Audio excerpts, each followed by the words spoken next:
Welcome, everybody, to the A Little Less Fear podcast. I'm your producer and host of the show, Dr. Lino Martinez. This is your motivational podcast of people's incredible journeys. Oh yeah, let's do this.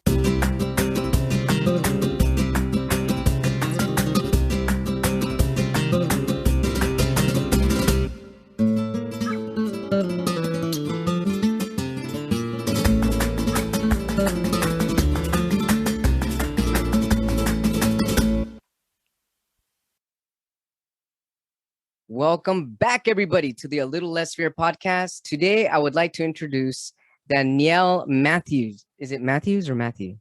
Matthews. At the age of 23, Danielle was hit by a drunk driver and sustained a life-altering injury to her brain. The medical world said there was no hope of recovery and told her to accept this life as her new normal.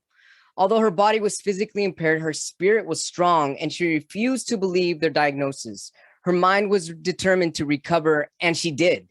She is a testament to the concept of post-traumatic growth and has since built an international business, leading an organization that did $2.2 million in sales last year, authored an ebook called Mind Control, It's All in Your Head, and shares her life-altering experience with countless people around the globe. Welcome to A Little Less Fear podcast, Danielle. Hey, thanks for having me. Yes, pleasure. Wow, what an incredible story. And I love the alignment here. So thanks so much for being open, raw, vulnerable, and energetic. I really appreciate your energy and your connection. Yeah, I'm back at you. Oh, well. Like attracts like, so it's no wonder. It's a vibrational reality we live in, that's for sure here, Danielle. Yeah. Danielle, this is a motivational podcast about people's journeys. So I'm interested. We are interested. What got you to where you are at today?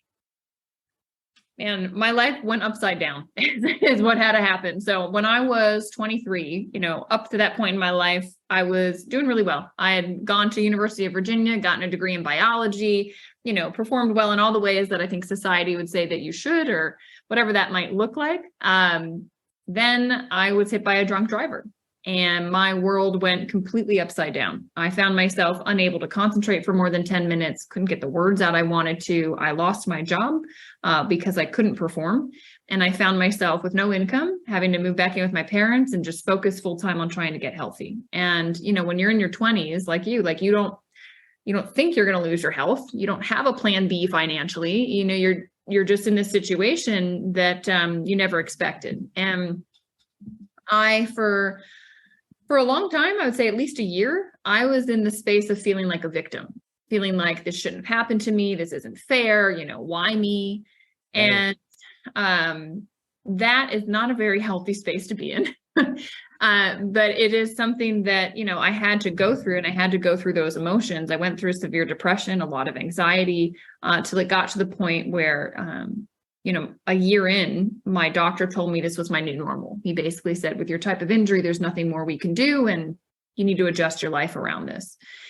And that was actually my wake-up call, interestingly, because inside of myself, my higher self said, no, you will get your health back. Right. But we're going to need to deal with this emotional, mental stuff in the meantime. And that's really where the work began, the inner work.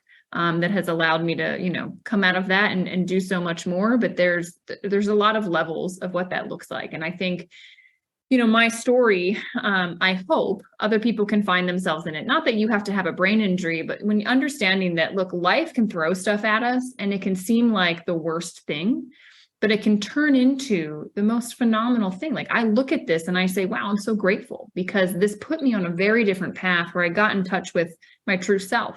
I had been so identified with the Danielle that showed up in the world, right? The high performer, the athlete, the friend, the teacher, all those things. When those were all taken from me, it was like, well, who am I? And what is the point of me being here? Right. And I think how fortunate I was at a young age, like you, that I got to ask those questions, that I got to be in a position where I had time to ponder them and actually learn that there is so much more to life. And when you tap into those spiritual aspects of life and your true self, you find a happiness and a peace that you can't find in the external world, that no thing, no accomplishment, nothing will bring what this can bring to you. Danielle, were you spiritual prior to the injury? No. So I grew up like Methodist. And then in that religion, when I was 12, I got confirmed. And then I said to my parents, if I had grown up somewhere else in the world, then we would be going to a different church and we would be having a different religion. So what makes this one right? Mm-hmm. And my parents didn't have an answer. And I said, okay, then I'm going to stop going. And they said, okay. And so I couldn't find, there was no religion that was like resonating with me, because I always felt like when I look at someone in their eyes, like I see God. That's how I've always felt since I was little. But no one was articulating that in a way. And it wasn't until my accident and finding myself in a position, like I shared, I couldn't work, couldn't do all these things, that yogic philosophy actually found its way to me. And I had a teacher that explained things in a way that I went, this is how I've always felt. This is it. And I don't know, the yogis just have a way of putting it that I'm like, yeah, that's how I see it as well. I'm not talking about like Hinduism. I'm talking about just this way of looking at life. And it wasn't until my accident that I really was able to understand it, to dive into it more, to have someone kind of give me a little bit of guidance to understand what I was navigating inside and what I was feeling inside. Do you remember what that was that you learned about the yogi tradition that kind of snapped you back into a different path? Yeah, so it was 2015. I'll never forget. I went to a course. So one of the things when I was healing that I started doing was a practice called Yoga Nidra. It's a guided meditation. And I did it specifically to help with migraines, because my migraines were so intense. When I would do this, it gave me like a break from it for a half hour. Mm-hmm. And it also helped me to learn how to sleep, like to teach my brain how to turn off again and actually sleep at night.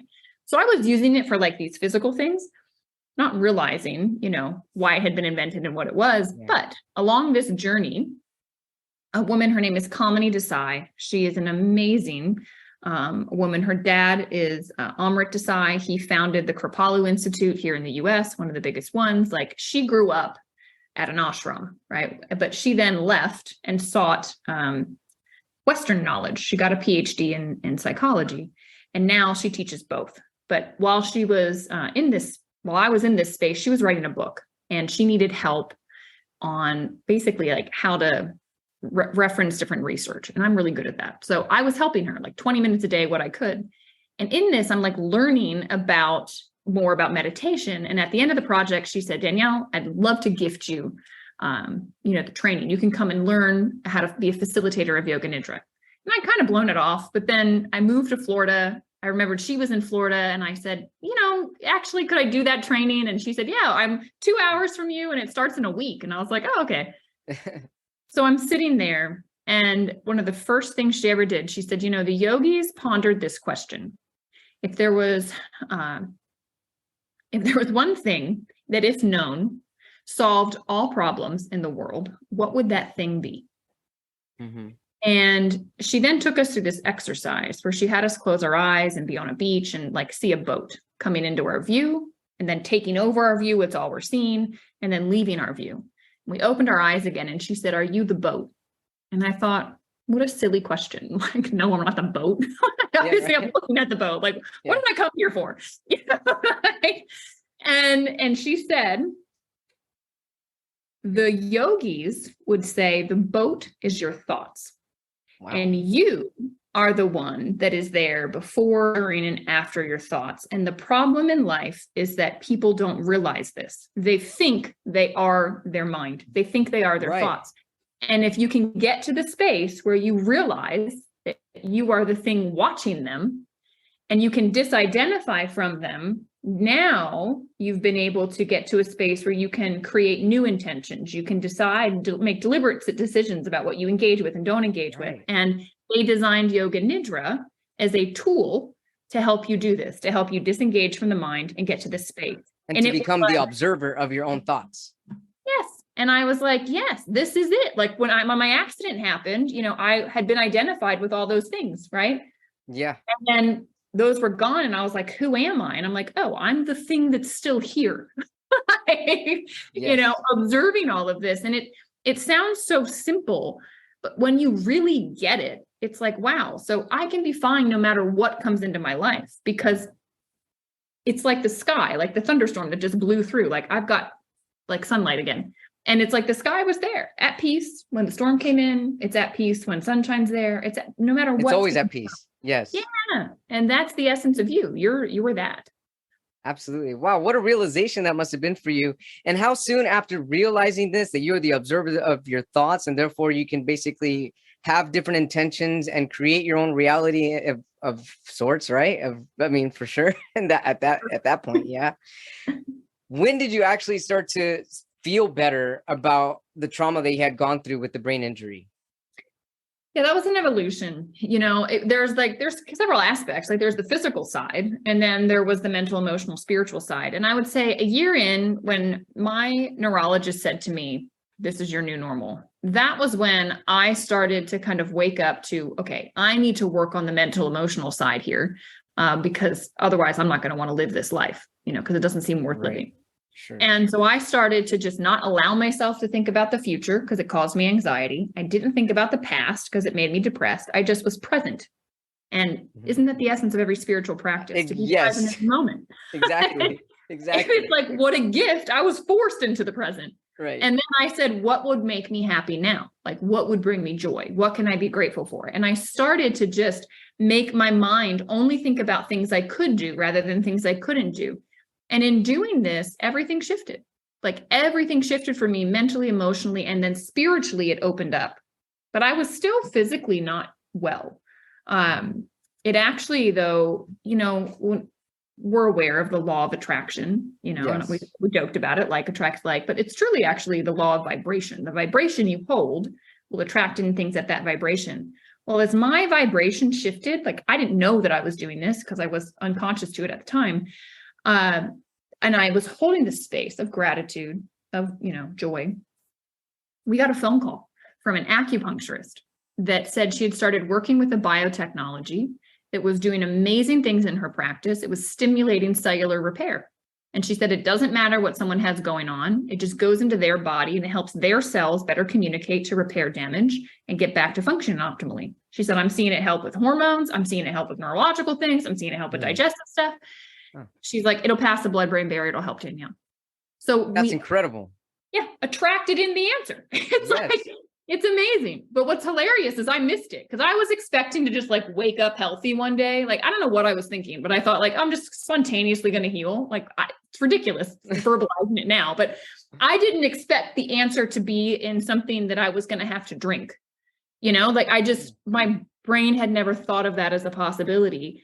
And so when it first came in, I thought, this is a scam. Like, this sounds too good to be true. Like, no way. Like, I actually ignored it for several months. And then finally, my parents were like, Danielle, this stuff can't hurt you. Like, it might help you. Why don't you just go for it? Right. And and it was like, I think about 90 days into using it. It's called a SIA. Redox signaling is like their technology. Redox signaling, huh? Yeah. It changed everything. All of a sudden, the pounding that had been relentless for 2 years, gone. I started to be able to concentrate again. I had energy again. And then it took time for my sensitivities to noise and light to go away, but they've also since like completely disappeared. And so in having this therapy, you said you had to drink it. It was something you drank? Yep, it's a liquid. It's like a liquid that is made of reductants and oxidants. That's what redox stands for. And it's just like reductants have an extra electron and oxidants can take one. And when you get down to like, if you're looking at the body, we're just trillions of cells and those cells have to talk. And how do they do it? They do it through electron transfer. Like that's how it all works. And you made a lot more of these redox molecules when you were young. And so as you get older, the body's making less. And it's kind of like having a cell phone, right? That doesn't have a strong signal as it gets. That makes sense. So this just puts signal back. And, for me, I was young, but I had so much damage. It was like the call for help was too weak. And then when I added this in, it amplified the call for help. My body could do what my body is designed to do, and it could heal itself. And how long, you said it took a few months, about 2 or 3 months before you started to feel? Yeah, it was like 90 days, around 3 months before I started noticing things. And then after that, it just like things continued to get better. And now it's been 8 years. I still drink it not because if I stop, my injury is going to come back. Like, no, that's repaired. But it's like, I lost my health once, never want to lose it again. And so I think anything I can do to proactively keep my body well, this identifies damage before it gets to the point that my system even knew there was damage because it's working with the cells.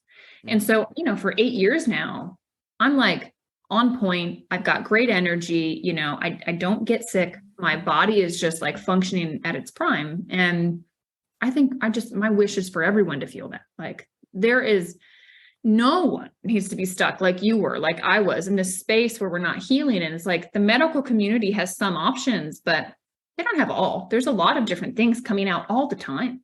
Like it's amazing what science is providing us. Like, it's just absolutely phenomenal. Can this redoc medication fluid, I mean, what is it under? Is it, I mean, I know it's not like an immunosuppressant. So what is it actually categorized as? It's funny because every government, as they've like gone into other countries, the government's always like, how do we categorize this? Like, what is this? Because it's really a replenishment of something that our body makes, so it's kind of in a category of its own. But what they've landed in is they call it a cell signaling supplement. So it's in the supplement category. It's not nutrition.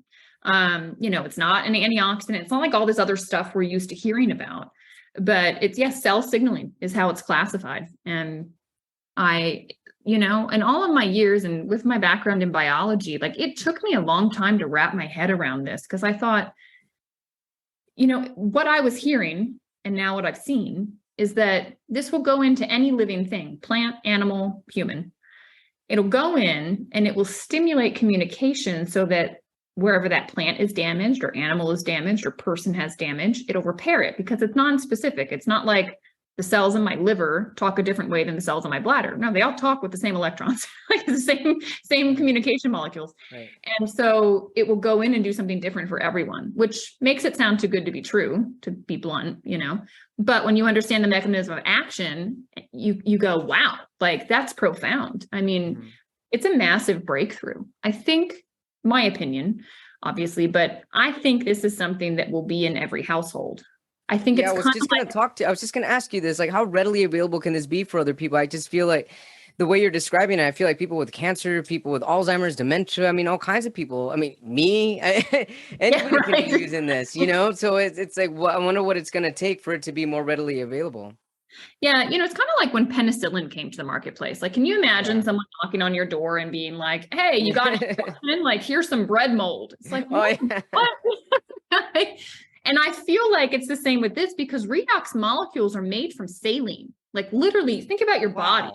Your body's a sack of salt water. And so what's most readily available? Sodium and chloride from salt. Yeah.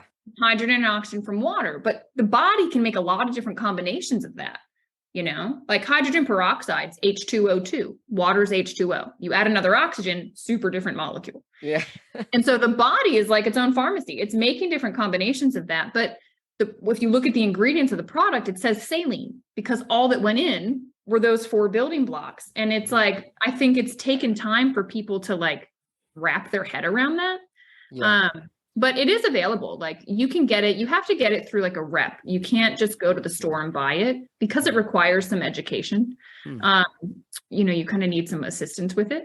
So it's something that, I mean, it will be, it is readily available and it will be in everyone's house. It's just the awareness isn't there.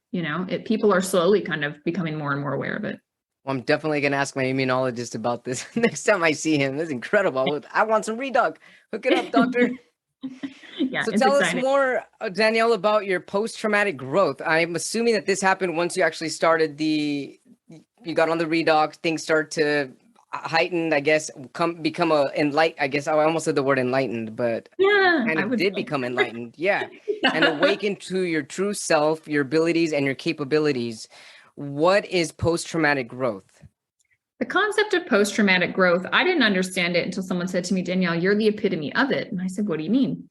And I said, post-traumatic growth is people, trauma survivors, people that have been through intense things that are able to look back and say, look, it is because of my trauma that I was able to step into my purpose. That I was able to do something that I never would have done otherwise, that I was able to become someone that's made a big influence in the world. And with me, I went through this, the redox changed my world. So then I started to share it with other people. I then built an international business. I've helped thousands of people with their health, learned about this. And I also, along the entire way, yoga nidra, talking about spirituality, personal development, that's been a part of everything that I do, because this all came together for me: mental, emotional, spiritual. And, having that success, it's like, had that injury never happened, I never would be here. Those thousands of people never would have been helped. And that's where, that's an example of post-traumatic growth, using this trauma to actually propel me into the next phase. And this is something that I love shining light on, because I think, unfortunately, in meaning well, people will watch someone going through a hard time and they'll say, "I'm so sorry that's happening to you. Yeah. You don't deserve that. You deserve better." Right. And it's like, that doesn't help. Like, people said that to me all the time. I know, and I'm right? This is just useless information. Stop. That never helps. Yeah, exactly. But I'll tell you what, one person, and it was a therapist I was seeing at the time, he said to me, "Danielle, at the end of this, you're not going to have some degree, you're not going to have some piece of paper, but you are going to have emotional intelligence that is higher than your peers. It will make you a better mother if you choose to have kids. It'll make you a better, wife, et cetera, all this stuff."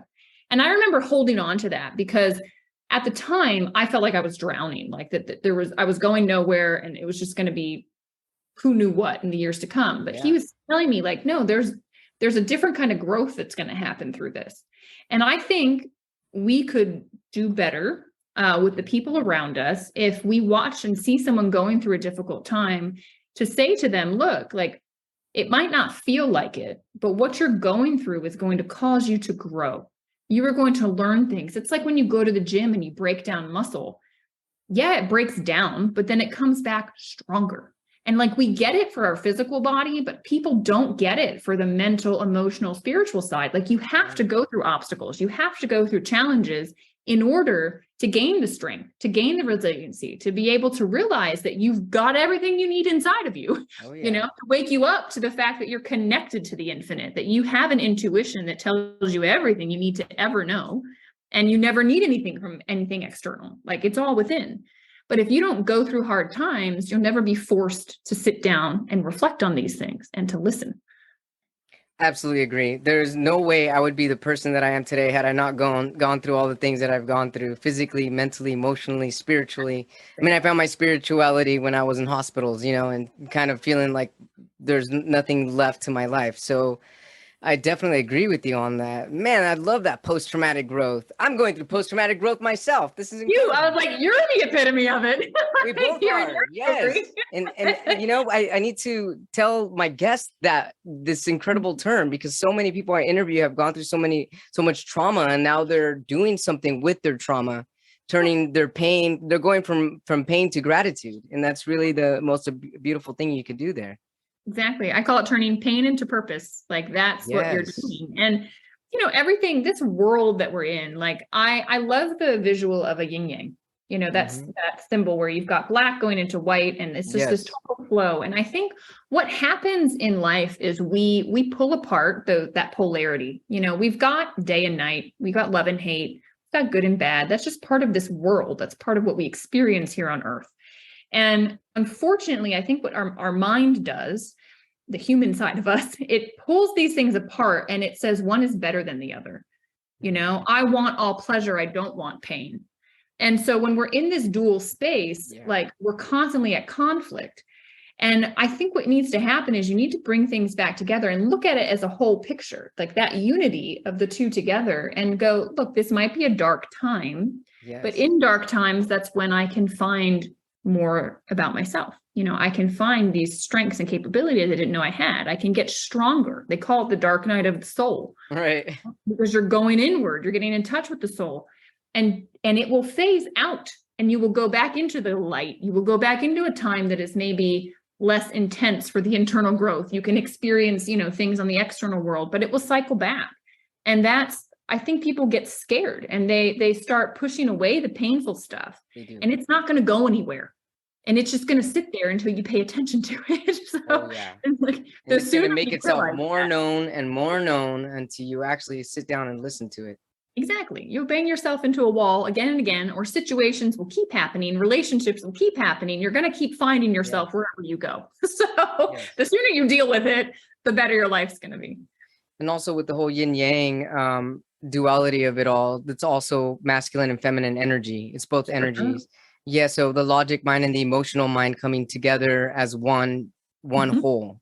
And that's Yes. what people need to embrace. And I do feel that there's a lot of people that run away from their emotions rather than embracing the emotions and being afraid of it. Our emotions are language of the soul, and they're here to communicate something to us. And if we don't sit down and listen to these emotions, we're going to be missing who we are inherently as a soul, as a human, as a person, as an entity. Yes. I got to talk about this. What you just said. I just got back from a trip to Iceland. Now, I think most people go to Iceland because they're like going to explore all the beauty, right? The land of fire. Yeah. And ice. I for sure enjoyed the natural beauty, but I was going there for a yoga therapy. And Kamini Desai, the same teacher that I told you I met in 2015, she's been telling me, Danielle, you will love this. You got to come. So she was teaching it, and she was teaching it in Iceland. So I went. I didn't really know what I was getting into, but here is like the yogic perspective on exactly what you just said. You know, the yogis will say you're the ocean, right? Is consciousness. It is source. It is whatever, the divinity, God. And you come into expression as the wave. All right. And when you do that, they talk about you have levels of your body that get more and more dense. So you've got the bliss body, then you have the wisdom body, the mental, the energy, and the physical. And what's really interesting, meditation, right? It takes you down into the bliss body. It connects you back into your source. You come back to the ocean, to your divinity. In yoga therapy, it's the opposite. You're going into the physical body, and you're allowing the physical body to talk to you, which it does through sensation. And what they say is that, you know, our vessel, this body is like a tube, and emotions come through and they run through, and we let the like pleasurable ones go. But when painful ones come, we put a block. And energy is energy. It's not created or destroyed. So when it's blocked from flowing through the tube, right, we've all pushed tears down and not allowed ourselves to cry. The best thing when we actually let ourselves cry, you know? Yeah. But what the yogis say is that energy starts to like build back on itself. And they call it a grunti is the Sanskrit word for it. And it gets lodged somewhere in your body. And what's so fascinating is that, like, if you don't deal with it, like, and if it's been there for a long time, it will just build and build and build and build. And if you ask people, like, I would have always said, I have a weak low back, like my lower left back has an issue. And, you know, you're probably well aware of this, like Louise Hay's work and all these people, there's the mind body connection, and like where you hold emotions in your body can physically show up. And this practice of yoga therapy, you literally just hold space for someone to start identifying sensation in the body and then asking them, what is it telling you? And it is amazing. It like gets you into the subconscious, because that is, as you said, like that's the language of spirit. And spirit is trying to tell you what's going on. And it was like, I've never had an experience like this in my life. I mean, one piece was, you know, I realized that it was fear that I was holding. You know, and then you have to let your mind move out of the way so that the energy body can take over. And the energy is your life force. It knows what to do, but our mind blocks it so often. And when you can put it to the side and you can say, okay, I trust, you know, this to move through your system, it will move out these blocks without talk therapy, without having to figure out where it came from and, you know, who traumatized you or whatever. It just goes right in and removes it. And I had a profound experience. I mean, for 45 minutes, energy took over my system and my body was moving and releasing things. And it was so profound. And my back left hip, it's like I've got room in there now. Like it is phenomenal, you know, what you can do. And these are ancient practices. Like, no wonder, like they figured it out because they spent their lifetime trying to figure it out. And, you know, we have access to it. But so many of us cut off even feeling. Like a lot of people are just like numb to their body because it's been so painful or whatever it might be. They're very much living in their head. And so we have to connect again. You've got to, you know, be comfortable moving into that space, because all it wants to do is be felt. Like it just wants to continue its process through the tube. And that's it. And, you know, we get really scared and it's like, no, it just needs to flow. Like you blocked the flow, let it flow. Yeah, what a lot of people don't know and they're not aware of is that your body's constantly keeping score, and it's going to be storing all pains and all traumas, all anguishness, all bitterness, all resentment. and it starts to develop in the form of disease and pain and chronic dysmotility, all kinds of stuff. And one thing I learned with myself after losing my ability to urinate like a normal person, I lost my ability to pee. For people listening, for the first time, I was diagnosed with a rare genetic disease called Muckowell syndrome, and I lost my urinary bladder 9 years ago. But now what I know now is the things that I was storing in my sacral chakra, the sacral region where the bladder was located, what's located in that area, a lot of the types of fears that are located are fear of you being who you are, your gender expression, your sexuality.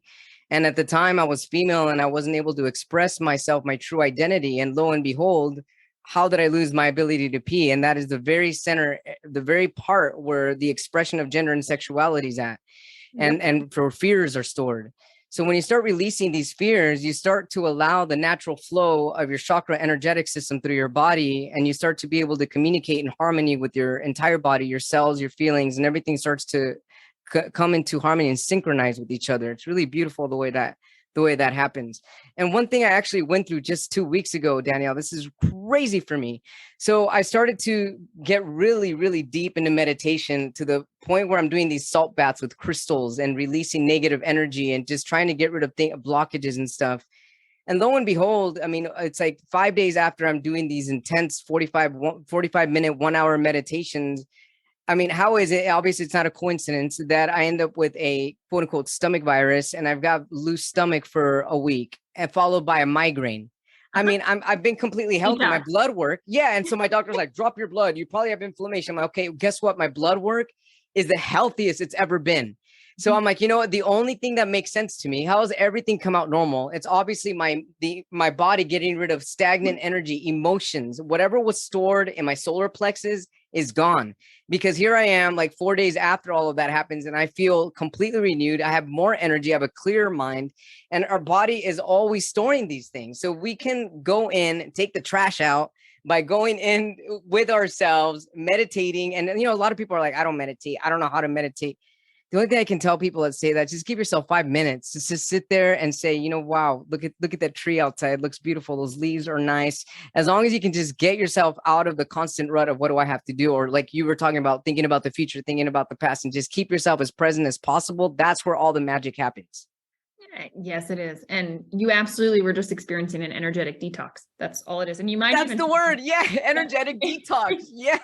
Yeah, wow. that's like what yoga therapy, you basically did yoga therapy on yourself. Like that's exactly what I went through last week. And it's like so profound that this part of you is there. Your energy body can do this for you. It's just, we never let it, we block it. But when you get the mind out of the way through meditation or whatever, if you need a facilitator, right, then you can get to this space where things can be released. And, you know, our teacher was sharing with us, like you might see that people's body parts will move on their own. Like the person's not moving them, the energy's moving it.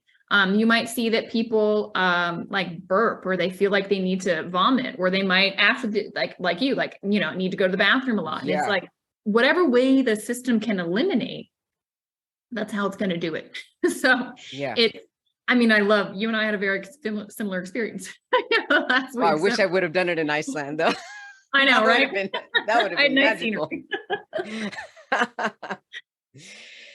So Danielle, what do you tell people when they come to you and they're at their worst and they're just like, you know, I don't know how you did it. Right now, my life sucks. I'd rather be dead, or I just can't keep going, or I'm the worst husband, or I'm the worst wife, or and the worst of the worst. And you having to have gone through and you're still working on it and you're continuing to release traumas. What kind of advice do you give these people? What kind of words of wisdom do you give them? First of all, I say, I get it. And just remember that this is all part of the human evolution. Like your soul came in to experience these things. And so the question is, what lesson are you supposed to be learning? What is this challenge making possible? Is how I like to frame it often. And, you know, I try to give people the context of looking at the bigger picture and saying, okay, you're forgetting right now that there's unity. And you're just right now in a darker time. But remember, it's a cycle. It goes from dark to light. And you have to just, maybe this happened, maybe the pivot from dark to light was very quick and very intense. And like, there's a shock to your system because it went from wonderful to, you know, the death of someone or whatever it could have happened. It can happen very drastically and the system can't adjust. step back, get the bigger picture and say, okay, this will pass. And in the meantime, what am I learning? Because every single thing in your life is happening for you. Right. And the question is, what is it revealing? You know, I talk a lot. I wrote an ebook. It's like a quick little thing, but I talk about, you know, that we have these seeds within us. Like we talk. So, all right, go back to that tube thing, right? The stuff that's getting stuck in us. Yeah. Those emotions, like we talked about how to release them, but they also get triggered. So a lot of times things happen in life. Yeah. And we're like, you know, no one ever listens to me. Nobody loves me. Like, why do, you know, we get all ticked off. Well, the trigger is actually your teacher. Okay. The situation, the person, the trauma that you're going through, right? It's triggering stuff in you right and left. And so the opportunity here is to go within and go, what is being triggered? Like, what is stuck within me? And I found, like, just talking for myself, I had a lot of like self-worth stuff, you know, where I didn't feel worthy. And it was fascinating the way it would show up. And I'd go, wow, man, here it is again, that like the reason I'm feeling upset or angry or put off or whatever is because I have this feeling of unworthiness and this person triggered it in me by not answering the phone or like whatever little minute thing happened. You know, I have this big explosion and it's like, that is not about this. You know, this is something within me. And that's the opportunity that most people miss because they try to control their environment so that they're not triggered. They try to say to their loved ones, don't ever do this because it's not okay. No, you're trying to block yourself from not having to feel that thing that is just asking to be felt. And every time it gets triggered, it's saying, hey, I'm here. Deal with me. But we try to avoid it. I love that. I love it. And so many people are avoiding triggers. So many people are avoiding triggers, even all over social media. Oh, this is a trigger for me, or that's a trigger. It's like, wow, you know, that's actually where you need to go in, dive deep and figure that out. See what your answer is going to be right there. Happiness is going to be right there in that trigger. You're going to find your joy within that trigger. Yep. And it's so amazing because we get into this dual world. Like we pull apart, I only want the things that make me happy. I don't want the things that make me feel bad. Like, no, you have to have them both. You have to have them both. And if you lean into this and you look at it as like, you bring a playful spirit to it, you know, don't judge yourself for the way that you're feeling or what's within you. Like a lot of times this stuff is lodged from stuff that happened in your childhood where you didn't have the emotional capacity to deal with things, or somebody said something to you that it got stuck, you know, and it's just in there and it's just asking to be felt. And as you go through this journey, you might find that, you know, now you've worked through this lifetime and now you're working on past life stuff and you're moving through that, which is going to help your soul's journey going forward. And that's what we're here to do, you know, and if we don't do the work, it's never going to go away. You're just going to have to deal with it again, or it's going to get more intense or whatever it might be. So, you know, the faster you look, the easier it's actually going to be. I think that the biggest challenge is, as far as like my friends, for instance, if they have questions for me, it's like, how do I know which is the right voice to listen to in my head? You know, like when I was going through my energetic detox last week, I was asking myself in the salt bath or the crystals or however you want to say it, you know, what am I learning from this? Or what am I gaining from this? What is being released? And I kept hearing and feeling the words, you're gaining confidence. You're opening your solar plexus. And I was like, okay. But that's because I've done the reading, I've done the research, I understand what information is coming to me. But what about the person that doesn't know this stuff? What about the person that's not informed on chakras or meditation or yogi stuff? You know, like, how do they know which voice to listen to? You know, what I say is if what you're hearing, because I hear both. I hear my intellect and my ego, and I hear intuition. I hear both. Sometimes I get confused too, like, whoa, you know? Yeah. If it's coming based on fear, it's ego. Fear is ego. Yes. Yeah. And so if whatever's coming in has fear wrapped in it, ego.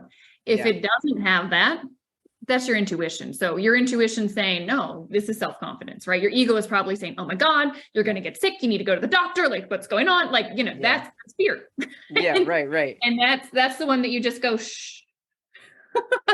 And you listen to the other. And the intellect is the one trying to explain things or make sense of it.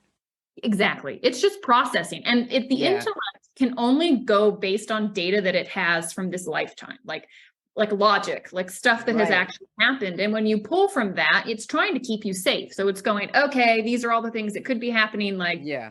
go to the doctor, you're sick. Versus the intuition is pulling from source. It's pulling from the divine that knows all, that sees the bigger picture, and is saying, no, like, we're just releasing the solar plexus now. Like, lean into it, let it go. It's going to be beautiful on the other side. Like that. Again, like you feel the difference in the lightness of that Yeah. feeling. You know, I Like, remember learning in Buddhism that a good way to figure out whether it's intuition or whether it's your ego is one, as exactly what you said, is the question that you're asking yourself, is it coming from fear or is it coming from love? And if it's coming from love and the answer is a loving answer, that is your intuition from the divine. And if it's anything other than, it's not the quote unquote right answer or the right path or the Yeah. path with the light. Exactly. Yeah. And it is that simple. Like, you know, we complicate it and we doubt and whatever it might be, but you know, everyone has access to this stuff. And the other thing is, like, you don't have to go through a major trauma like we did. It's Right. just that our soul, we were just so not listening that it was like the universe was like, boom. Oh, yeah. Sit down and pay attention. Oh, yeah. Big time.